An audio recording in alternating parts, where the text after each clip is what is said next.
and as far as for, different types of conditions, when you're thinking about, treating different kinds of conditions like, a lung issue versus a joint issue versus a brain issue, what are your thoughts in terms of stem cell therapy options for the people out there considering, how they can maybe benefit? So different organs definitely require different approaches. Access is a main issue, right? Can the cells get to that tissue? But even when cells cannot get to a particular tissue, doesn't mean that the cells are not exert benefit. This is what's fascinating, because in the beginning stages of stem cell therapy, since the 1960s, when we did the first bone marrow transplant, the stem cell field has evolved a lot. The old thought was, oh, we need to put the cells where it can grow new tissue, right? If we're trying to repair the lungs, let's put in the lungs so the cells can become new lung cells. Same thing for the heart or any other tissue.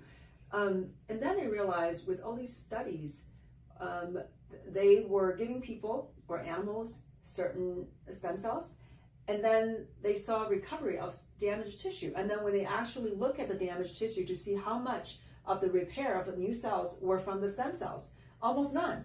There's very, very little. So this is being consistent over and over. If it's ad nauseum. When I read studies, like, oh my God, same thing again. Okay, the benefit we saw was not a result of the direct differentiation of these stem cells. It's actually a result of the paracrine effect. So paracrine means signaling, sending out signals to neighboring tissue. So that's what the cells are doing. So there's systemic signaling and local signaling.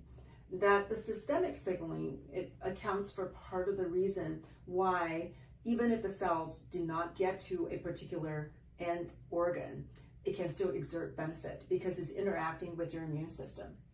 But the cells can also travel to a particular area. Let's say your lungs, there's inflammation, injury, or heart. The cells will be attracted to those signals emitted by the damaged cells.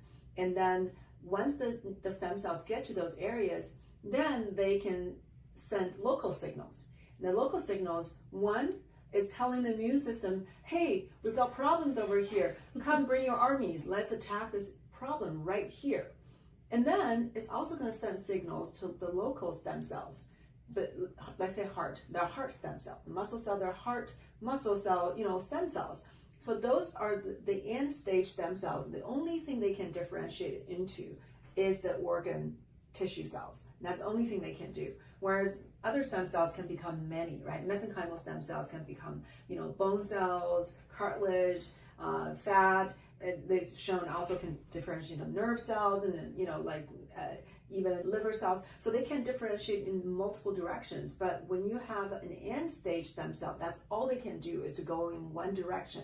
So these stem cells, for example, mesenchymal stem cells that we use most frequently, those mesenchymal stem cells can tell the local end stage stem cells, hey, you differentiate. This is why you can't, it's really hard to find the stem cells you infused becoming the local cells, because that's not their main job. Their main job is to tell the local stem cells, you do it, right? I'm the director here. I don't need to put in the work myself. I'm doing my work. It's different from yours. So